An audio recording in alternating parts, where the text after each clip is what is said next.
All right, today we're jumping into a philosophical showdown that's about 2,500 years old. It's a huge debate about fate, free will, and suffering, all from a Buddhist text called the Devadahasutta. And honestly, it all kicks off with the question that's super personal. I mean, really think about that for a second. The happiness, the sadness, or maybe just the general meh feeling you have right now, is all of that just the universe cashing a check from actions you took ages ago? Are you just paying off a debt, or is there something more going on? Okay, so let's dive into one side of the argument first. This was the philosophy of a group of ascetics from way back when, known as the Nigaṇṭhas. So their whole worldview was, completely deterministic. They believed that anything and everything you experience in this life is a direct result of stuff you did in past lives. Your present is basically just an echo of a past you can't even remember, and you definitely can't change. You're just here to settle an old karmic bill. So you might be asking, what was their solution to all this? Well, the only way out, they figured, was through some seriously extreme self-discipline and austerity. By putting themselves through intense hardship on purpose, they believed they could literally burn away their bad karma. The whole game plan was to stop making new karma and just wait it out until the old debt was finally paid in full. Only then, they thought, would all suffering end. And this is where the Buddha enters the scene. But what's so interesting is that he doesn't just show up with a different belief and say, "You're wrong." Instead, he approaches the Nigaṇṭhas and starts what is basically a cross-examination, using pure logic to test the very foundation of their entire practice. He starts with the most basic question of all. He asks them, "Hey, do you guys actually know for a fact that you even existed in these past lives you're trying to pay for? Are you absolutely 100% sure you were even there?" And then he drills down even further. Okay, let's just say you did exist. Do you know for certain exactly what bad things you did? You're putting yourselves through all this pain to make up for something. Do you even know what the crime was? And this next one, this is kind of the logical knockout punch. How do you track your progress? Is there some kind of cosmic progress bar? If you don't know how much debt you started with or how much you've paid off, how could you ever know if all this extreme effort is even working? And to every single one of these questions, they had the exact same answer. Not so, friend. They had to admit it. They didn't actually know. Their entire path, which was filled with very real, very tangible suffering, was built on faith in their teacher, not on anything they could actually prove for themselves. So after showing they had no real proof for their beliefs about the past, the Buddha completely shifts his focus. He starts talking about something they can know for certain, what they're feeling, right here, right now. He asks them a really simple, really direct question that connects what they're doing in the present to what they're feeling in the present.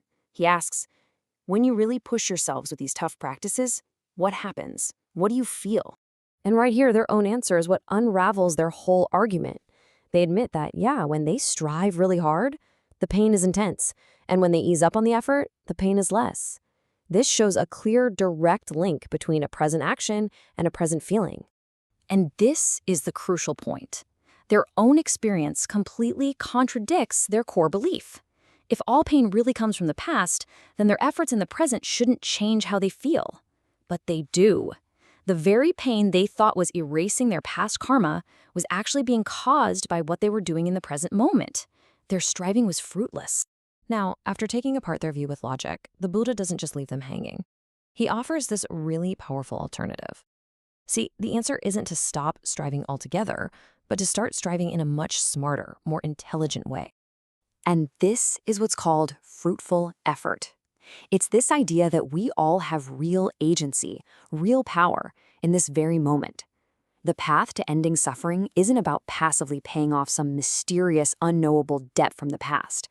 It's about actively and skillfully working with the causes of suffering that are right here in front of us.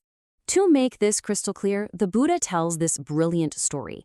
Imagine a man who is just totally, deeply in love. And one day, he sees the woman he loves talking and laughing with another man, and he just feels crushed, completely overcome with sorrow and despair.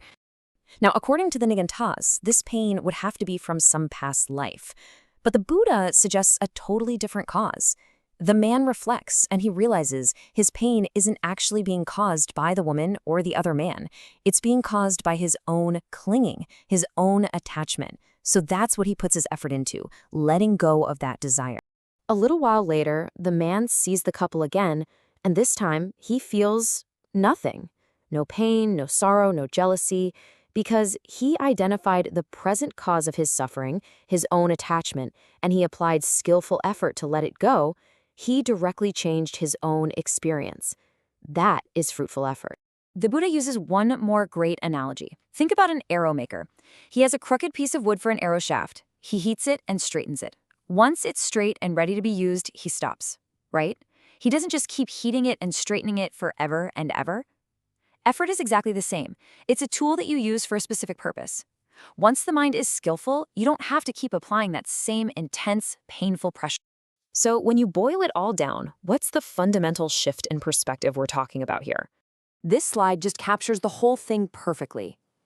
It's a shift from seeing yourself as a helpless prisoner of a past you can't even remember, to seeing yourself as the architect of your own present reality. Suffering goes from being some kind of cosmic debt you just have to grit your teeth and endure, to being a practical problem that you can actually solve with intelligence and with skill. And this is really the essence of the Buddha's middle way. It rejects the crazy extreme of self-torture for some unknowable reason, but it also warns against just mindlessly chasing pleasure. It's a path of balance, of awareness, and of skillful action in the here and now. And that leaves us with a question that is just as relevant today as it was 2,500 years ago, isn't it? In our own lives, when we're faced with challenges and suffering, where do we choose to direct our energy? Do we pour it into blaming a past we can't change? Or do we invest it in skillfully shaping the only thing we truly have, this present moment?